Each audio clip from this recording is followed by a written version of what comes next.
Mr. Floor Leader. Mr. President, would you please recognize Senator Russell for the explanation of Senate Bill 881? Senator Russell, you're now recognized to explain Senate Bill 881. Thank you, Mr. President. Thank you, Mr. Leader. What this bill does is this provides needed relief to our soldiers that are serving in wartime. It takes into account the many sacrifices that our soldiers do make. During World War II, there was a Soldiers and Sailors Relief Act passed, but steadily over the years, the aspects of that act have been encroached upon and its impact has been lessened. There are currently 16 states that provide for provisions for exemption of income tax to our serving military. This would add Oklahoma to that role. The active language on it essentially says that if you earn income from the United States government for service as a soldier, it does not include retirees or it does not include anyone other than those serving in the military, then they would be exempt from such income tax. You've heard explanation of the bill. Would there be any questions of Senator Russell? Senator Leftwich, you're recognized for a question. Thank you, Mr. President. I was trying to follow you on that, Senator Russell. I apologize, but I probably didn't get all of it. But I was hearing, and maybe I did not hear it all. But does this apply just to active members?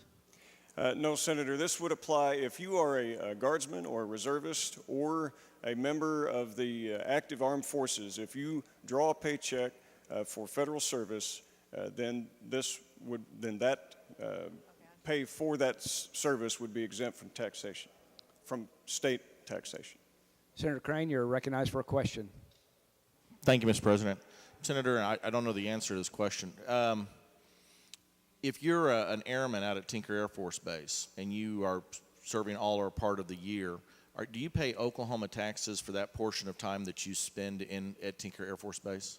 There is currently an exemption for the first $1,500 regardless of status of how you acquire that money in the state statutes.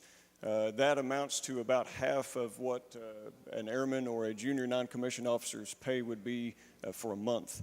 But that is the only current exemption that we had. There was a $400 one-time exemption some years ago, but that has since been expired. Follow up? That being said, do you know what the fiscal impact is? Yes. The estimate? The fiscal impact for this would be $5 million in the first year and $12 million estimated in the second year. However, I would like to point out that currently with our recruiting base, we have 32,000 soldiers that are stationed in the state at our 5 military bases, and soldiers being defined as all the armed services. There are 32,000 that serve in our state.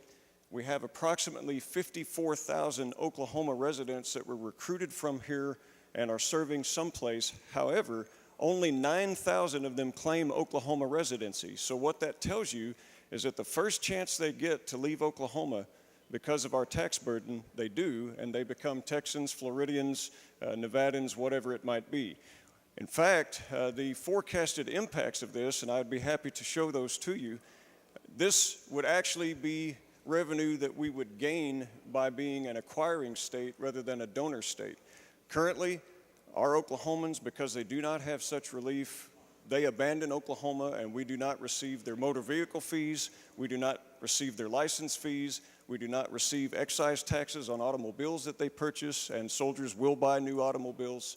In fact, for every 10,000 soldiers that you see that we lose, there is an impact of approximately $6 million in just such fees that we do not have because we are a losing state rather than acquiring state.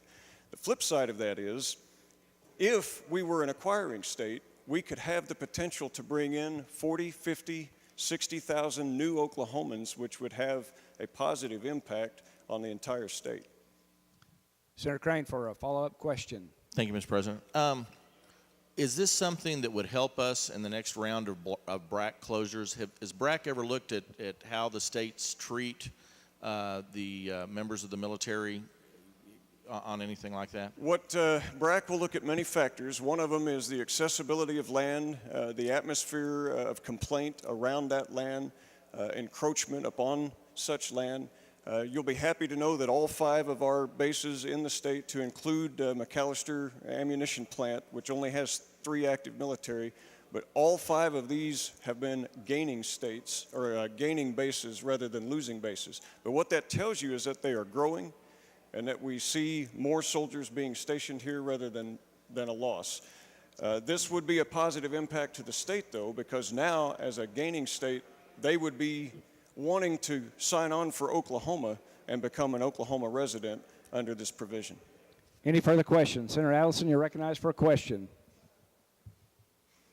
How are we going to be able to draw this line over who's really entitled or who's really deserving of what is, I think, a significant benefit?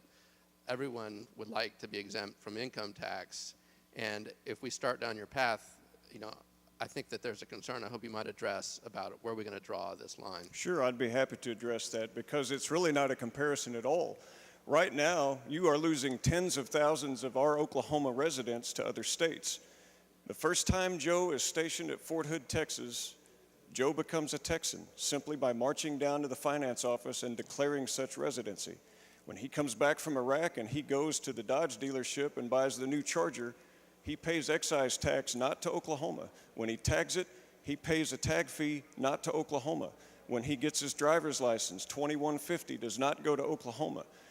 We gain by passing this measure. We are losing millions of dollars by not providing a relief provision to these soldiers. It's often been said that nothing's too good for our troops in the state of Oklahoma, and nothing is often what they get. Sure, we'll name the road sign for them. We might look at a memorial, but when it comes to actual relief, we are losing money because we lose our soldiers to other states. What that means is they go off, they pay taxes to other states in just motor vehicle fees is one example that I've shown. Their spouses do the same.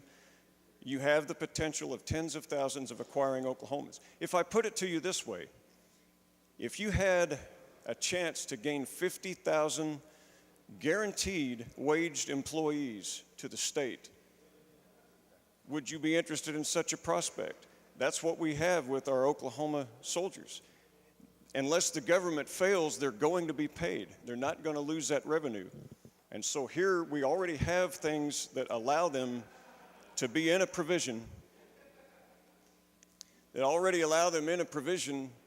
to be uniform service. They will not lose their jobs, and now they will retain their Oklahoma citizenship rather than abandon it the first time they leave our borders and are stationed in a state that provides relief.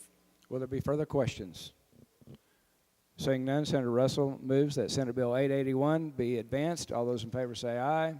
Opposed, nay. Ayes have it. I declare that Senate Bill 881 is now in third and final reading. Members, at this time you'll vote on the measure. If you favor, vote aye. Opposed, vote nay. Clerk will call the roll.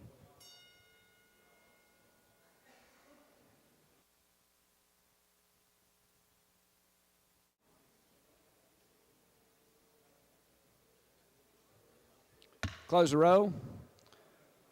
Senate Bill 881 receiving 42 yeas and 0 nays. I declare the measure to have passed.